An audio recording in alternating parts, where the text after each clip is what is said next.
Very good morning, students. Today we are going to see agro-based industries. In that we want to study first one it is textile industry. Then second one it is in textile industry we want to study two topics. One is cotton industry, another one is jute industry. Then we want to study sugar industry.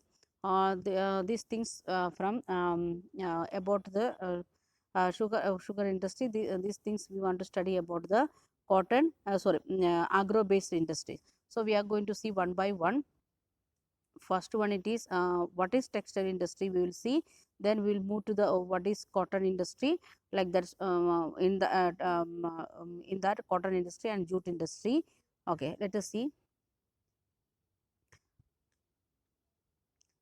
uh, Cotton, jute, silk, woolen textile, sugar, edible oil. These are the some of the agricultural raw materials what we are using for industry. Like that, industries are known as agro-based industry. In that, we are going to see textile industry. Textile industry occupies unique position in India, Indian economy, because it is taking much labor. Many workers they are getting job opportunities in textile industries, or it is playing a significant role here in India. Then if you are thinking like that, it contributes the industrial production 14 percentage, and the employment generation, that is 35 million people directly they are participating, and the many other people, many other means near about 35 million indirectly they are participating in textile industry. Then with that we are getting the foreign exchange, that is about 2.6 percentage, means quarter percentage we are getting from cotton, means textile industry altogether, cotton, jute, silk, everything together. It contributes 4 percentage towards the GDP. It is giving the 4 percentage of our GDP, and it is only industry in the it is the only industry in the India which is self-reliant and completed in the value chain, that is from raw material to the highest production, highest value added product. Means we are starting from the raw cotton, we are starting from the raw cotton to the products with a high, like that raiment cloth, like that different textile or silk, like that means high value added, means the finished the maximum quality or finished product we are producing. And other industries, if you are thinking about aluminum or iron, we can see some part we are producing here, and other maximum we are sending raw material to other countries. So we can see the different stages of industry, textile industry, we can see it. And first one it is fabric fiber production, that is in the as a raw fiber, that is the cotton or jute. Then we can see spinning, and in that we are making yarn. Then weaving or knitting, that we are making the fabric cloth we are making. Then dyeing and finishing, making the garment. Then from this after this dyeing and finishing, we are making the garment. And sometimes directly we are using like a big cloth, or sometimes we are taking to the in a factory where we are making the ready-made dresses, and like that we are getting the garments. So these are the steps of textile industry, especially about cotton and jute. Even silk it is same condition, but the raw material production not in the land, but it is horticulture, that you know already. And we are going to see cotton textile industry in India. In ancient India, cotton textile were produced with hand spinning, and we are had the handloom weaving techniques. And after 18th century, we can see the power loom started here in India. Which century? 18th century. That means that in the time of British people. And our traditional industry suffered a setback during the colonial period, because they could not compete with the mill made clothes of England. Means from England they was taking raw material from here to India to England, and they are bringing the mill made clothes to India, and we can't compete with that. That's why our farmers, our industries, they suffered a lot.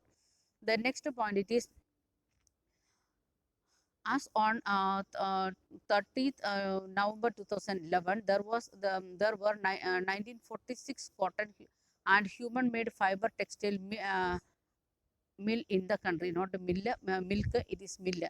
And there is how many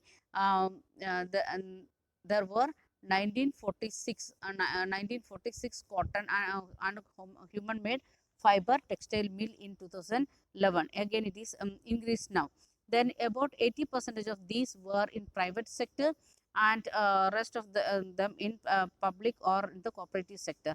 Maximum it is with private people, and some of the industries with public as well as cooperative sector. Now you are thorough about what is private sector, what is cooperative sector, what is public sector.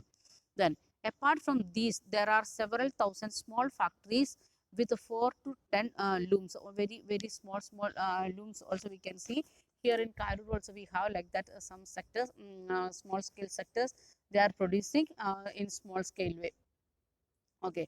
In the early years, the cotton textile industry was concentrated in the where we are growing cotton, especially in Maharashtra and Gujarat, because the availability of the raw material, raw cotton, then market, then transportation, including accessibility of the port facilities, because seaports are was near as well as airport also. Then the cheap labor, then the moist climate. These are the things which is which given the concentration of cotton factories near in Maharashtra and Gujarat. Now also we can see maximum factories, especially Surat, Ahmedabad. These two cities very clearly we can say it is the zone of cotton factories. And we can see that these two cities, it is fast developing cities. It is comes under means in between 1 to 10 the major cities of India.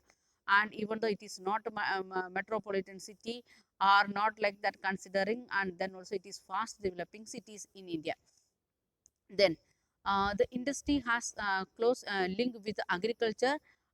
Directly it is linked with agriculture and provide a living to the farmers. They are getting the livelihood from this, because directly they are getting the practice, they are collecting raw materials from the from the farmers.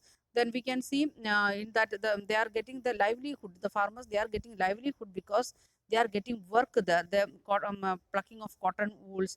Then workers engaged in ginning, spinning, weaving, and dyeing, designing, packing, then tailoring and sewing, like the different activities they are engaged in that in the cotton industry. That's why many people they are getting job in the cotton industry sector.